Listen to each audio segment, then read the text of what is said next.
Mga ka-Republic, dalawang malaking laban ang naghihintay sa Barangay Ginebra pagkatapos ng Semana Santa. On Easter Sunday, haharapin ng Gene Kings ang SMB na ngayon ay may bago ng import. Kagabi, nagtala ng isang bounce-back win ang San Miguel nang pataubin ang Macau Black Knights. Kasunod ng mabigat na laban sa Birmen, ang sunod sa kalendaryo ng Ginebra ay ang Magnolia na may bago na ring import. Umaasa si Timco na healthy na si Japet Aguilar para sa dalawang malaking labang ito. Hindi naglaro si Aguilar kontra sa Converge dahil sa slight knee injury. Pag-uusapan po natin yan, pero bago ang lahat ay maglalambing po ako sa inyo na isubscribe ninyo itong ating channel at kung di masyadong makakaabala ay i-like at paki-share na rin ninyo. Malaking bagay po yan sa aming mga vlogger. Maraming salamat. Mga ka-Republic, naging masaya ang mga Ginebra fans nang talunin ng Gene Kings ang kupunan ng Converge sa kanilang huling laro. Sa labang iyon ay di ginamit ni Timco si Japet Aguilar, hindi raw worth it na i-risk ang kalusugan ng kanilang sentro dahil maaga pa naman sa elimination round. Pero naging sapat ang pag-cover ni Troy Rosario at Norbert Torres sa pwestong naiwan ni Aguilar at sa pangunguna ni Justin Brownlee at Arya Barrientos, nagawa pa rin ng Gene Kings na padapain ang Fiber Xers. Ngunit mas mahirap ang susunod na laban ng Ginebra. Hindi biro ang sasalubong sa mga bataan ni Timco sa pagbabalik nila sa court kalaban ang SMB. On Easter Sunday, masasagupa nila ang bagong import ng Birmen na si Justin Patton, 7'1". First rounder ito sa NBA draft, 16 pick overall, kaya alam nating di kalibreng import ito. Kagabi laban sa Macau Black Knights, nagpakita na siya ng mga kaya niyang gawin. May 5 siyang turnover pero sabi nga ng SMB coach na si Leo Austria, understandable iyon dahil hindi pa nito kilala ang mga kakampi. May wingspan siya na halos 7'3", kaya magiging mahirap pasukin ang shaded area para sa mga slashers ng Ginebra. Pero huwag kalimutan, 7-footer din ang import ng Converge na katatapos lang talunin ng mga mag-aalak. Ang pagkakaiba, ang SMB ay may Junmar Fajardo na lagi na nagbibigay ng sakit ng ulo sa Ginebra. Kaya nga umaasa si Timco na sana'y ready na si Japet Aguilar pagdating sa oras ng laban. At gaya ng paniniwala ni Timco sa tapatan ng mga import, magiging labanan ito ng height versus chemistry.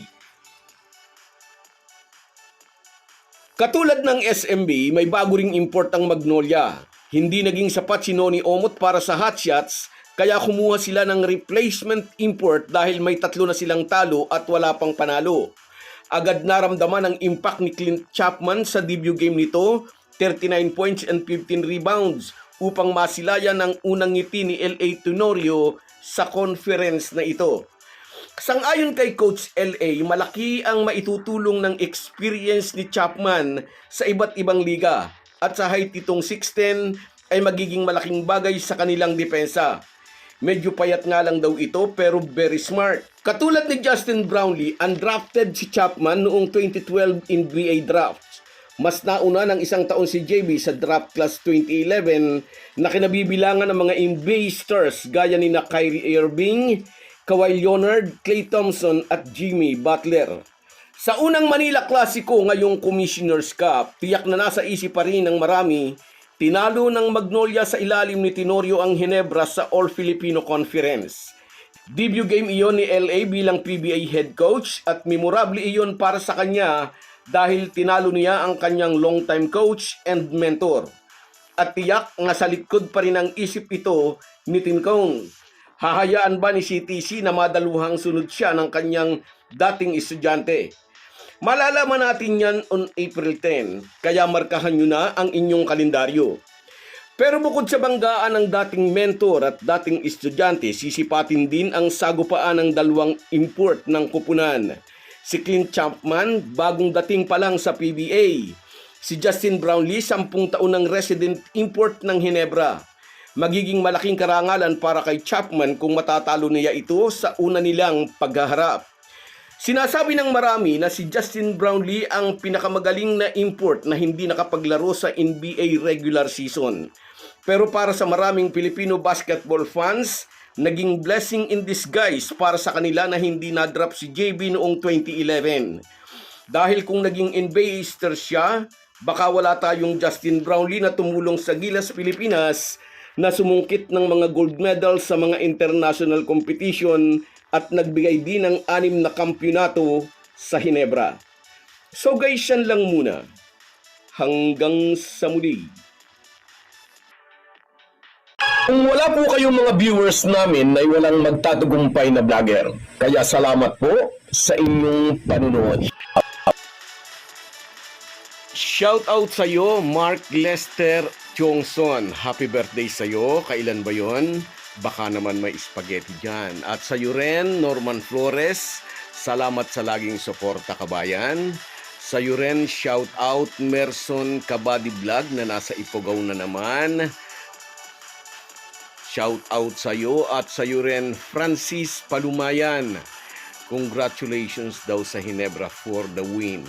At sa iyo rin, Rinhia Tibay, sikat daw kasi kaya binabas ng husto ang Hinebra.